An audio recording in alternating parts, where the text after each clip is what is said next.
Bismillah walhamdulillah wassalatu wassalamu ala rasulillah Sayyidina wa nabiyina Muhammad bin Abdullah wa ala alihi wa sahbihi wa man walah wa la hawla wa la quwwata illa billahil aliyyil azim amma ba'du subhanaka la ilma lana illa ma 'allamtana innaka antal alimul hakim وتب علينا إنك أنت التواب الرحيم رب اشرح لي صدري ويسر لي أمري واحلل عقدة من لساني يفقه قولي اللهم أرنا الحق حقا وارزقنا اتباعه وأرنا الباطل باطلا وارزقنا اجتنابه اللهم ولا تجعل مصيبتنا في ديننا ولا تجعل الدنيا أكبر همنا ولا مبلغ علمنا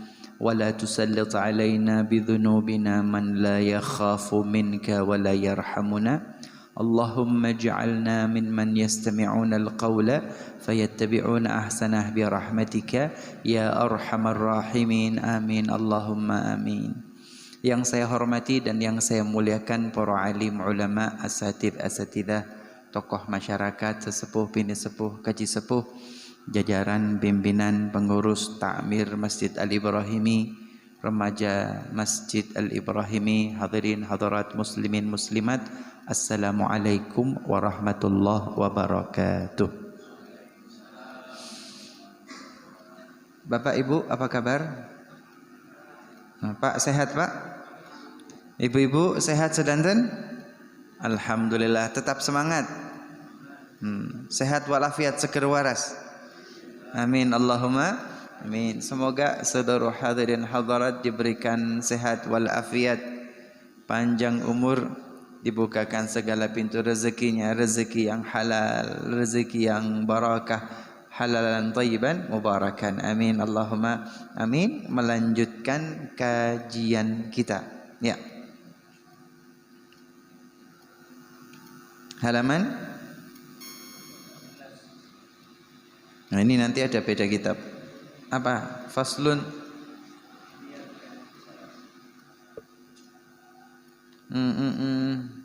An-niyatu thalatha darajat. Ini halaman 13. Ada yang halaman 16, ada yang halaman 13. Ada dua versi cetakan ya. Ini punya yang di tangan Habib, ada yang halaman 13 baris kedua.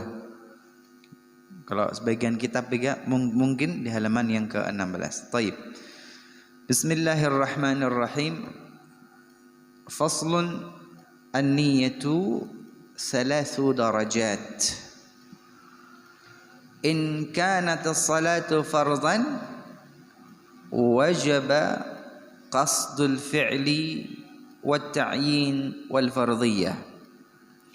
وإن كانت نافلة مؤقتة كراتبة أو ذات سبب وجب قصد الفعل والتعيين وإن كانت نافلة مطلقا وجب قصد الفعل فقط الفعل أصلي والتعيين ظهرا أو عصرا والفرضية فرضا. Intaha. Hadirin hadirat, pertemuan kita kali ini berkaitan dengan niat yang menjadi warisan ilmu dari orang tua, dari kakek nenek buyut leluhur kita. Sepakat seluruh ahlus sunnah wal jamaah dari Sabang sampai Merauke, mereka pasti usalli fardal maghribi salasa raka'atin mustaqbilal qiblati adaan ma'muman lillahi ta'ala. Ini nyaris menjadi ijma' seluruh ummah. Allahumma Bapak Ibu hadirin hadirat zaman now, zaman sekarang zaman media sosial yang baru-baru muncul, sing nyar-nyar iki lho. Baru-barusan ini loh mulai muncul mengatakan yang wah itu ndak ada hadisnya atau tidak dilakukan oleh Rasulullah sallallahu alaihi wasallam, tidak dilakukan oleh para sahabat, tidak dilakukan oleh salafun salih dan lain sebagainya dan lain sebagainya. Ya itu baru-baru muncul. Tetapi sesungguhnya sebelum zaman now, sebelum zaman media sosial, kita waktu kecil, orang tua kita, kakek nenek kita, para ulama kita, para kiai kita, para habaib kita, semua membaca usolli sampai selesai. Dan itu dari Sabang sampai Merauke dan di seluruh dunia. Pertama, ini nyaris menjadi ijma' kesepakatan seluruh umat di dunia. Oke, satu itu. Kedua, nah jadi ya kalau ada yang mempertanyakan, meragukan payung hukumnya, ya wes ndak apa-apa. Boleh-boleh saja berpendapat, tapi yang tidak boleh itu memaksakan pendapat. Pendapat boleh, yang tidak boleh memaksakan pendapat. Bagaimana dengan kita? Ya sudah, ikut yang sudah-sudah saja. Selamat-selamat, tidak usah cari yang baru-baru, yang anyar-anyar. Kalau pengen selamat, ikuti leluhur pendahulu kita. Selamat-selamat. Oke. Faslun, pasal hari ini tentang an-niyatu salathu darajat. Tentang an-niyah, niat. Niat itu ada 3 kategori. Ini saya sampaikan dengan cepat dulu ya. An-niyatu salatha darajat. Ada 3 derajat. Ada 3 level. Ada 3 pembagian tentang niat. Yang pertama, in kanatu sholatu fardhan. Kalau sholat fardu. Yang pertama, kalau sholatnya fardu. Yang kedua, in kanat nafilah muaqqatah. Yang kedua, kalau sholat sunnah yang waktunya jelas ditentukan. Qobliyah, ba'diyah itu waktunya jelas. Kemudian duha waktunya jelas, gitu kan? Kemudian apa lagi? Witir waktunya jelas, ada waktunya. Tahajud, qiyamul lail waktunya jelas. Maka enggak ada ceritanya salat witir dilaksanakan siang hari, ada enggak? Enggak ada, witir itu pasti malam. Waktunya aja jelas. Ini yang kedua. Pertama tadi sholat fardu, yang kedua sholat sunnah tapi yang waktunya jelas ditentukan. Yang ketiga nafilah mana tadi? Nafilah mutlaqan, sholat sunnah yang mutlak bebas, waktunya enggak ditentukan. Apa sholat sunnah yang waktunya enggak ditentukan? Sholat sunnah istighfar. Atau ini deh yang paling kelihatan. Sholat sunnah tahiyatul masjid. Masuk masjid pagi, masuk masjid siang, masuk masjid malam, masuk masjid subuh, terserah. Waktunya bebas, pokok setiap masuk masjid. Setiap masuk masjid. Atau sholat sunnah hajat, sholat hajat. Saya punya hajat. Anda boleh sholat sunnah hajat pagi boleh, siang boleh, sore juga boleh, malam juga boleh, mutlak, bebas, free, waktunya kapanpun boleh. Salat sunnah istikharah. Istikharah. Ini kira-kira saya istikharah dulu. Saya melangkahkan kaki maju ke kontestasi pemilihan kepala desa apa enggak? Istikharah, seumpama. Boleh malam, boleh siang, boleh malam. Waktunya bebas. 3 ya. 3 derajat yang berkaitan dengan niatnya nanti. Pertama sholat fardu, kedua sholat sunnah yang waktunya jelas, yang ketiga sholat sunnah yang waktunya bebas. Nah, bagaimana 3 ini? Kembali ke kitab. Oke. Faslun an-niyatu salathu darajat. Niat itu ada 3 kategori, 3 derajat. Yang pertama, in kanatis salatu fardhan, apabila salat tersebut salat fardu. Salat fardu ya cuman 5 saja, subuh, zuhur, asar, maghrib, isya, sudah. Ini fard. Bagaimana? Wajaba qasdul fi'li, wajib niat melaksanakan sholat tersebut. Di bawah itu, di bawah apa? Ada kalimat al-fi'lu usalli. Sholat fardu, maka dari awal harus mengatakan usalli. Niat sholat fardu dengan kalimat usalli. Wajib qasdul fi'li, wajib ia bermaksud melakukan perbuatan sholat itu. Artinya harus ngomong usalli. Usalli, saya berniat sholat.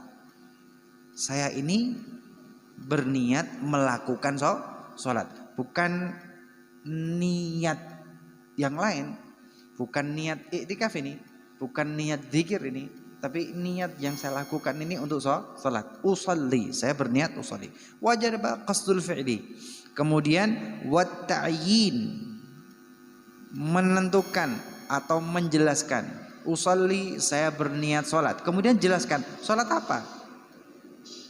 Anda niat sholat, oke, tapi sholat apa? Duhur kah? Asar kah? Maghrib kah? Isya kah? Atau subuh kah? Jelaskan. Maka usalli fardhu zuhri. At-ta'yin di bawahnya zuhran aw asran. Maka usalli zuhur, usalli maghrib, usalli isya. Wal fardiyah fardhan. Jadi salat fardu itu niat itu 3 derajat. Saya ulangi lagi, niat itu 3 derajat. Salat fardu, salat sunnah yang waktunya ditentukan, kemudian salat sunnah yang waktunya bebas. Kalau Anda salat fardu, maka niatnya 3. Qasdul fi'li wa ta'yin wal fardiyah. Usalli fardhal maghribi, 3. Ketika salat fardu, niatnya 3 ini. Usalli fardhal maghribi, usalli fardhal isya'i. Tularan kawan. Usalli fardhal subhi, usalli fardhal asr.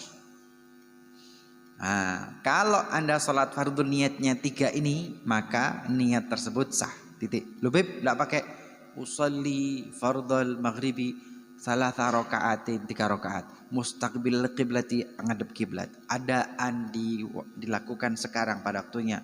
Makmuman, jadi makmum lillahi ta'ala. Anda kata pelengkap yang belakang itu enggak ada, maka niat salat Anda sudah sah. Usalli fardhal maghribi Allahu akbar, sah. Tapi tentu yang lebih lengkap, lebih baik. Sebentar. Ini soalnya fikih, ini hukum. Agak berat gitu ya. Sebelum saya gaspol, ini sudah cukup jelas. Ibu jelas bu? Jadi kalau salat fardu 3 hal paling penting. Usalli fardhal maghribi, usalli fardhal isya'i. Selanjutnya bagaimana Habib? Kalau panjenengan hafal monggo silahkan, boten hafal nggih boten napa-napa. Usalli fardhal maghrib, usalli fardhal isya, usalli fardhal subuh, usalli fardhal dhuhri, usalli fardhal asar. 3. Niatul fi'il usalli. Kemudian fardiyah fardhal. Kemudian ta'yin maghrib atau isya dan seterusnya. Oke, ini yang pertama. Kalau salatnya fardu 3 hal. Para rawuh hadirin hadirat niki juga penting ya. Sebelum lebih dalam lagi, an-niyatu, an-niyah, kalimat niat ya. Karena Rasulullah sallallahu alaihi wasallam beliau bersabda, "Innamal a'malu binniyat." Innamal a'mal, sesungguhnya segala amal perbuatan. Innamal a'mal binniyat, tergantung sesuai dengan niatnya. Kalau bahasa orang modern, motif ya. Segala amal perbuatan motifnya apa, niatnya apa. Wa innama, Rasul melanjutkan, wa innama likulli imri'in ma nawa. Wa innama, dan sungguh, likulli imri'in, setiap orang, ma nawa, mendapatkan apa yang menjadi niatnya. Niat saya hadir ke masjid ini untuk ta'lim, maka yang ia dapatkan adalah ya dapat ilmu, wong niatnya ta'lim. Saya datang ke masjid ini niatnya ya ta'lim, ya niatnya i'tikaf. Maka dia dapat dua hal. Dapat ilmu, juga dapat pahala i'tikaf. Saya niat datang kemari niatnya ya ta'lim supaya dapat ilmu, ya niat i'tikaf karena saya di dalam masjid. Saya juga niat supaya dapat pahala sholat berjamaah. Maka niatnya dapat tiga hal. Sholat jamaah dapat, i'tikaf dapat, kemudian ilmu juga dapat. Saya datang ke masjid ini, iseng-iseng Habib, daripada lunggah-lunggu nang gerdu, mending tak nang masjid. Niatnya agak nggak jelas, mengisi waktu kosong. Yo dapat pahala, dapat pahala, tapi yo sekedarnya saja. Beda dengan yang memang diniati dengan baik. Maka itulah innamal a'mal binniyat. Segala amal perbuatan itu tergantung niat dan motifnya, dan yang didapatkan seseorang yo sebatas niatnya. Niatnya komplit, ya pahalanya komplit. Niatnya separuh, ya pahalanya separuh. Niatnya sedikit, ya pahalanya sedikit. Ndak niat, ya wis untuk barokah. Itu barokah. Tapi semua kebaikan ada pahala. Kebaikan apapun ada pahala. Thayyib. Nah, an-niyatu, niat. Maka niat itu menjadi motif, dan yang kita dapatkan bergantung dengan niat. Oleh sebab itu Rasul mengatakan seperti teorinya begitu, praktek di lapangannya ulama-ulama yang menuntun. Ulama yang menuntun. Kalau sholat bilang ya usolli fardhat dhuhri. Ini teknik di lapangan. Mungkin Habib bisa berikan analogi begini Pak, Bu. Kita punya negara, Indonesia negara hukum ya. Indonesia negara hukum. Ada Undang-Undang Dasar UUD 45. Kemudian ada Pancasila. UUD 45 dan Pancasila. Ini sudah dasar negara dan ideologi negara yang nggak bisa ditawar-tawar. Bapak, Ibu, hadirin hadirat. Tetapi kemudian selain ada UUD 45, ada Pancasila. Ternyata Pak ya, ternyata Bu ya, nanti di bawahnya muncul lagi KUHP, Kitab Undang-Undang Hukum. Ada pidana, ada perdata, ada Kitab Undang-Undang Tata Negara, kan begitu. Macam-macam. Nanti setelah Kitab Undang-Undang itu muncul di bawah lagi apa itu? Peraturan Presiden. Perpres atau Kepres, keputusan presiden. Kalau presiden sudah mengatakan sesuatu begitu ya, maka keputusan presiden itu punya kekuatan hukum yang mengikat seluruh masyarakat. Di bawah presiden apa? Menteri, permen, peraturan menteri. Kalau menteri memutuskan sesuatu, jadi hukum yang mengikat. Kementerian Keuangan gitu kan memutuskan begini. Maka keputusan itu menjadi kekuatan hukum. Yang berkaitan dengan keuangan, pelaporan keuangan harus sesuai dengan itu. Hukum. Lah kalau melanggar bagaimana? Pelanggaran hukum. Akan ada BPK, Badan Pemeriksa Keuangan, ada KPK. Ditangkap. Ini pelanggaran terhadap peraturan menteri. Masuk penjara. Melanggar hukum. Duanya menteri apa? Gubernur, pergub, peraturan gubernur. Di bawahnya lagi ada peraturan bupati, ada peraturan wali kota. Gubernur, wali kota memberikan peraturan keputusan jadi hukum yang mengikat. Harus ditaati. Di bawahnya lagi ada Pak, Bu, ada Pak Kepala Desa, Pak Kades, peraturan dari desa. Oh ya, seluruh warga desa harus taat. Pak Camat, Pak Camat mengeluarkan keputusan. Oh ya, semua taat. Musyawarah pimpinan daerah, muspika ikut. Nah, ini keputusannya Pak Camat, punya kekuatan hukum. Di bawahnya lagi apa? Pak Lurah.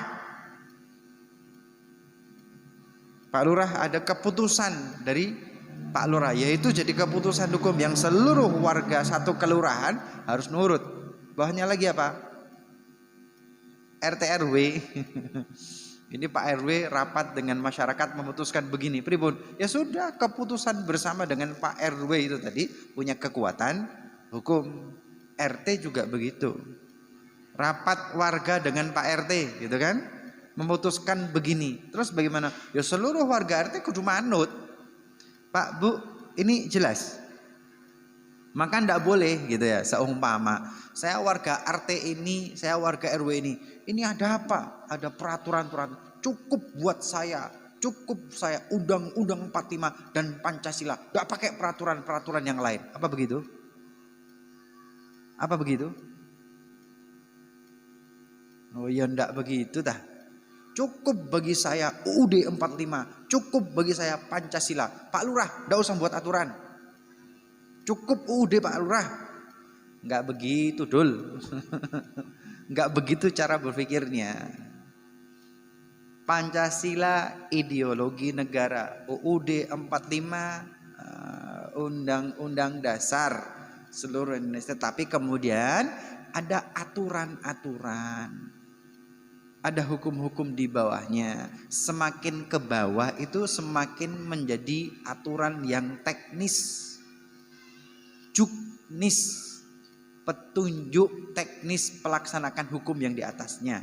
Juklak, petunjuk pelaksanaan, dan ini di bawah aturan-aturan yang di atasnya. Para rawuh hadirin hadirat bib, ini maksudnya kemana? Laya usolli fardhol maghribi itu kira-kira seperti juklak dan juknis, petunjuk pelaksanaan di lapangan. Cukup Quran hadis, ya betul Quran hadis. Tetapi pelaksanaan di lapangannya itu bagaimana? Udah usah wes. Itu sama. Pak RT udah pakai peraturan Pak RT, ada Undang-Undang 45, ada Pancasila. Enggak begitu cara berpikirnya. Hadirin hadirat, ini logika hukumnya bisa diterima? Jadi ada petunjuk pelaksanaan. Ini Quran, ini hadis betul. Ada ulama, ada asatidzah yang kemudian memberikan ini loh, petunjuk pelaksanaan teknis di lapangannya begini. Innamal a'malu binniyat, betul. Tapi pelaksanaan teknis di lapangannya ini loh. Kalau Anda sholat, usolli fardhal maghribi. Kalau Anda puasa, nawaitu shauma ghadin. Ini petunjuk teknis pelaksanaan di lapangan. Oke, sampai di sini jelas ya? Oke, biar kita mantep gitu loh. Biar mantep, biar tidak ragu. Nah, kembali ke niat, bahwa niat itu 3 derajat, 3 pembagian. Yang pertama, kalau sholatnya fardu, usolli fardhal maghribi. 3. Yang kedua, in kanat nafilah muaqqatah. Kalau sholatnya nafilah. Nafilah artinya sholat sunnah bukan fardu. Muaqqatah yang ada waktunya dengan jelas. Karatibah. Oh, karatibah. Seperti sholat sunnah rawatib, qabliyah, atau baca sini zatu sabab. Oh, ada sebabnya. Masuk masjid berarti tahiyatul masjid masuk di sini ya. Bukan yang ini mengkoreksi yang pertama. Zatu sabab, atau ada sebabnya. Wajib qasdul fi'li wa ta'yin, wajib dia qasdul fi'li. Dia meniatkan, melakukan niat pekerjaan itu, yaitu usolli tadi. Usolli. Kemudian wa ta'yin, yaitu menentukan jenis salatnya. Usolli qablal, usolli sunnah, usolli nggak pakai fardu ya, nggak pakai sunnah. Usalli qabliyatal maghrib, usalli qabliyatal isya, usalli ba'diyatal maghrib, usalli ba'diyatal isya. Dua, niat sholat dan kemudian ditentukan jenis sholatnya. Kalau yang pertama kita di sholat fardu ditentukan tiga hal. Pertama usalli, kedua fardu, ketiga jenis sholat maghrib, isya, subuh. Tapi kalau sholatnya sunnah, usalli kemudian nggak pakai sunnah, usalli qabliyal maghrib, usalli ba'diyatal maghrib, atau usalli duha, usalli duha. Nggak pakai keterangan sunnah ya. Kalau yang fardu ada keterangan fardunya, usalli fardul maghrib, yang ini usalli ba'diyatal maghrib. Kalau yang fardu usalli fardul isya, kalau sunnah usalli ba'diyatal isya. Yang saya sampaikan batas minimalnya. Fardu 3. Usalli fardhal maghribi. Sunnah 2 tok. Usalli ba'diyatal maghrib. Fardu 3. Usalli fardhal isya'i. Kalau sunnahnya usalli ba'diyatal isya. 2 tok. Tarawih bagaimana? Usalli at-tarawih 2 tok. Witir bagaimana?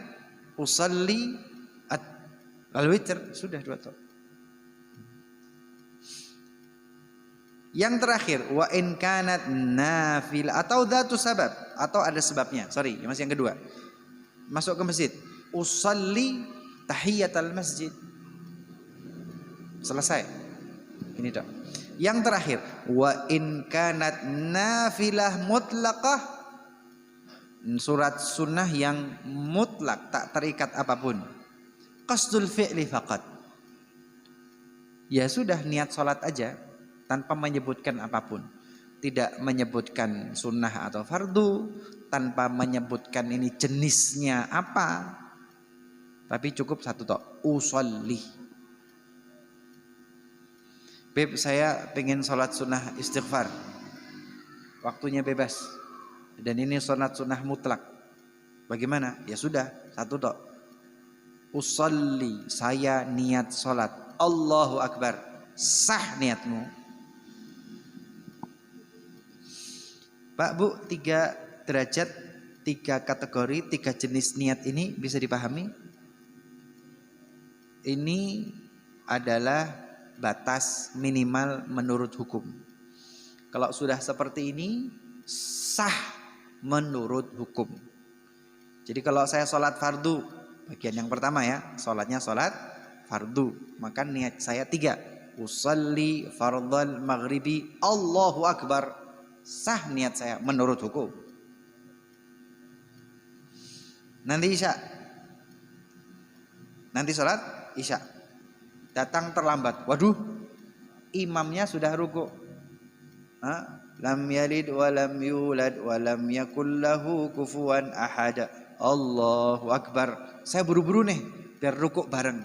Usalli fardhal isya'i, Allahu Akbar. Cek, langsung rukuk. Dapat 1 rakaat. Jadi dalam kondisi darurat, Pak Bu, ya, ini pentingnya ilmu ya. Ini pentingnya ilmu. Dalam kondisi darurat, kita butuh cepat, kita bisa tahu apa yang kita lakukan. Jumatan, nah ini tadi hari Jumat ya. Ini Jumatan. Waduh, terlambat, ketiduran, kemudian tidak bangun. Pas bangun sudah khutbah kedua, bangun tidur, ternyata masjid sudah khutbah kedua. Waduh, ya ke kamar mandi dulu, gosok gigi dulu supaya tidak mengganggu lingkungan kan. Kemudian wudhu, ternyata sudah sholat. Rakaat pertama selesai. Waduh, cepat ini mami. Rakaat kedua sudah baca surat, sudah baca ayat. Saya ini ngebut lari supaya dapat 1 rakaat Jumatan dengan imam. Ini kalau niatnya komplit, usolli fardhal jum'ati raka'ataini mustaqbilal qiblati adaan ma'muman lillahi sami Allahu liman hamidah. Buyar ndak dapat Jumatan. imam dan jamaahnya Jumatan 2 rakaat, kita yang terlambat di situ sholat duhur 4 rakaat. Konconya assalamualaikum warahmatullah, assalamualaikum warahmatullah. Sholat opo reki. Nah demi mengejar gitu kan, demi mengejar tadi, maka kemudian dia baca niat yang paling minimalis. Usolli fardhal jum'ati Allahu akbar. Dapat rukuk bareng dengan imam, subhana rabbiyal azim wa bihamdi sami Allahu liman hamidah. Selamat dia. Dapat 1 rakaat Jumatan dengan imam. Kemudian setelah imam salam, dia berdiri nambah 1 rakaat. Ini pentingnya ilmu ya. Batas minimal niat kalau fardu 3. Usolli fardhal jum'ati, usolli fardhal maghribi, Allahu akbar. Sah niatnya menurut hukum. Nah bagaimana? Contoh kedua, kalau sholatnya sunnah, sunnah yang waktunya jelas, ada namanya qobliyah, ba'diyah, tarawih, sholat duha. Ya kalau tarawih ya, tarawihnya kadang-kadang cepat. Bismillahirrahmanirrahim, alhamdulillahirrahmanirrahim, amin. Bismillahirrahmanirrahim, qul huwallahu ahad, Allahu samad. Kita usolli fardhu, usolli sunnat tarawih raka'ataini mustabah, buyar. Maka kemudian cepat usolli tarawih Allahu akbar, sah niatnya. 2 karena sunnah kan. Usolli tarawih, usolli witir tarawih, 2 tok. Hadirin hadirat, ini pentingnya ilmu. Ini pentingnya ilmu. Ada orang-orang yang mungkin belum membaca kitab, belum baca fikih.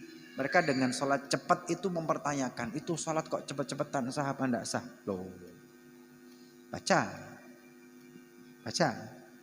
Karena ada batas minimal. Sehingga sholat sunnah tarawih itu cepat boleh. Ada hukumnya, ada batas minimalnya. Yang tidak semua orang tahu. Mohon maaf termasuk yang 7 menit 20 rakaat. Ini mohon maaf ya, kalau kita mencari literatur klasik, yuk ternyata ada yang memperbolehkan. Kalau sholat fardu, maka arkanus sholat, rukun-rukun sholat jadi fardu. Niatnya fardu, takbiratul ihram fardu, rukun gitu kan. Fatihah juga rukun. Kenapa? Karena sholatnya fardu. Tapi kalau sholat sunnah, maka rukun-rukun tadi sama hukumnya jadi sunnah. Niatnya jadi sunnah, takbiratul ihramnya juga sunnah, Fatihahnya sunnah, rukuknya sunnah, tumakninahnya sunnah, semuanya sunnah. Maka kalau dia sholat Allahu akbar, bismillahirrahmanirrahim, amin, Allahu akbar, Allahu akbar, dapat. Kenapa? Karena sunnah semua. Tapi ya jangan ditiru juga ini. Ini jangan ditiru juga. Lain cerita kalau sholat fardu. Sholat fardu maka rukun-rukun sholat jadi fardu. Sholat sunnah, rukun-rukun sholat juga sunnah. Lu sunnah itu Anda lakukan boleh, tidak Anda lakukan boleh. Kalau ngomong hukum. Tapi ya jangan dituruti. Ojo diterus nah gitu. Ala kulli hal. Yang terakhir kalau salatnya mutlak. Salatnya mutlak. Istikharah, istighfar, salat hajat, kapanpun dia tinggal masuk masjid, usolli Allahu akbar, sah. Hadirin, ini hukum fikih. Ini batas minimal. Tetapi para rawuh hadirin hadirat, ternyata yang sudah diajarkan kepada kita, yang sudah temurun-temurun, bukan batas minimal, tetapi batas maksimal yang paling komplit. Oh, dari dulu, dari kecil hafal. Sebelum belajar kitab ini kita sudah mengamalkan ternyata yang komplit. Kalau kitab ini yang fardu, usolli fardhal maghribi, menurut hukum sudah sah. tapi kita diajari yang lebih lengkap. Usolli fardal maghribi, nggak berhenti. Salasa raka'atin mustaqbilal qiblati adaan ma'muman lillahi ta'ala. Full service. Usolli, saya berniat salat. Fardhu, jenis salatnya fardu. Fardu yang mana? Maghrib. Ini keterangannya lengkap. Usolli, saya salat. Oke, salatnya apa? Fardu, bukan sunnah. Berarti kemudian fardu yang mana? Kan ada 5. Yang maghrib. Dilengkapi lagi salasa rakaat. Maghrib ini 3 rakaat. Kemudian mustaqbilal qiblati, ngadep ke arah kiblat, bukan ngalor ngidul. Mustaqbilal qiblati, menghadap ke arah kiblat. Kemudian adaan artinya dilaksanakan pada waktunya, on time. Apakah ada yang tidak adaan? Ada, yaitu qadhaan. Adaan itu di waktunya, on time. Saya sholat maghrib tadi adaan karena di waktunya. Sekarang sudah adzan isya. Kalau saya sholat maghrib bukan adaan, qadhaan. Karena melakukan sholat di luar waktu aslinya. Begitu puasa. Puasa Ramadan kemarin, nawaitu shauma ghadin an adai fardhi syahri Ramadan. Nawaitu shauma ghadin, saya berniat puasa besok. An adai, untuk melaksanakan pada waktunya. Adaan itu melaksanakan pada waktunya. Ibu-ibu kalau bayar puasa Ramadan sekarang, nawaitu shauma ghadin an qadha, ibu puasa Ramadan di bulan Syawal kok, di luar waktunya Bu, gitu ya. Loh, keterangan detail ini petunjuk teknis pelaksanaan. Juknis ini juklak, petunjuk pelaksanaan. Nah, kalau udah ada Qurannya nggak ada hadisnya, makanya ngaji sama ulama, ngaji sama ustadz, ngaji dari pesantren. Kalau begini-begini dapatnya dari ustadz, dari ulama, dari kiai. Ngaji dari kitab Salafun Shalih. Petunjuk teknis pelaksanaan. Oke, kita sholatnya lengkap, alhamdulillah. Fardu sunnah mutlak, usalli fardal maghribi thalatha raka'atin mustaqbilal qiblati adaan makmuman. Kok jadi makmum ya? Makmuman. Kalau imam, yo imaman, statusnya iman lillahi, karena Allah Subhanahu wa taala, kemudian Allahu akbar. Pun ini berkaitan dengan niat. Kedik-kedik mugi barokah manfaat. Mantap dalam beribadah, mantap dalam beragama. Amin Allahumma amin. Ada pertanyaan? Oh, enten. Monggo. Ya, Beb, kita sholat jamak gitu kan? Kita sholat jamak. Oke. Sesungguhnya ini yang dicatatkan oleh para ulama berkaitan dengan niat. Nanti kalau kita bergeser ke bab sholatul jamaah gitu ya, nanti ada penjelasan, keterangan lebih lanjut. Bahkan mereka yang sholat jamak, Bapak Ibu, itu jamak ada 2 ya, jamak takdim atau jamak takhir. Jamak takdim artinya menjamak sholat di waktu yang depan. Jamak takhir ya berarti menjamak sholat di waktu yang akhir gitu ya. Ulama Salafun Shalih mereka berikan tuntunan bahwa kalau Anda sholat jamak, niatkan dalam hatimu ketika waktu sholat itu datang, saya berniat sholat jamak. Seumpama tadi maghrib dan sekarang isya, saya seumpama musafir, saya musafir, maka seorang musafir boleh sholat jamak. Tinggal pilihannya jamak takdim atau jamak takhir. Seumpama saya niatkan, saya niat nanti sholat saya takhir saja. Begitu masuk waktu maghrib, masih waktu maghrib, di dalam hati itu diniatkan dalam hati, saya niat jamak takhir. Artinya nanti saya akan sholat maghrib, tapi nanti waktunya waktu isya. Kenapa? Ulama mengatakan dalam hadis itu sebagai tanda dan bukti kita tidak melalaikan maghrib pada waktunya. Kita tidak lalai sholat maghrib pada waktunya, walaupun udah sholat. Beda cerita kalau ya ndak ada apa-apa sudah, pokoknya tahu-tahu isya, loh iya rek, tadi belum sholat maghrib. Lalai nggak? Lalai. Satu itu, niatnya dalam hati. Ketika waktu maghrib, pasang dalam hatimu, saya sholat maghrib kok, tapi nanti waktu isya jamak takhir. Ini penting, supaya nggak lalai. Nah, ketika sholat bagaimana?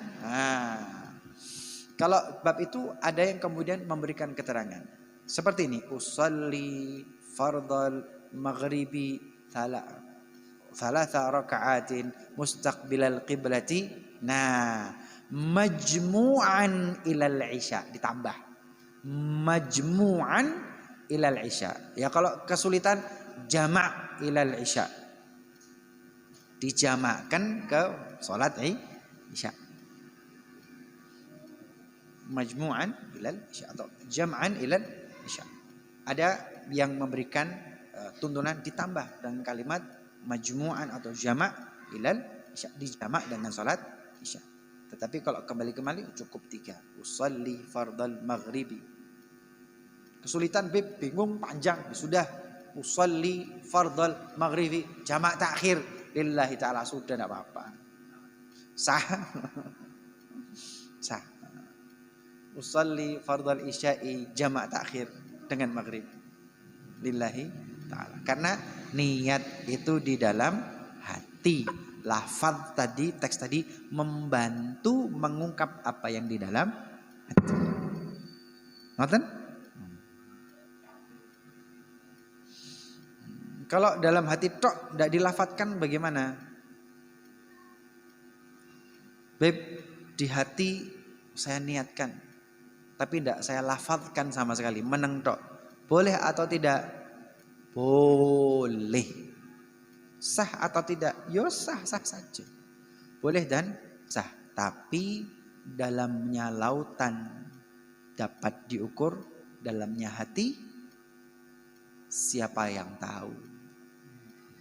Maka fungsinya dilafadzkan usolli itu supaya menerangkan, menjelaskan apa yang di dalam hati, agar hati dengan lisan itu sama.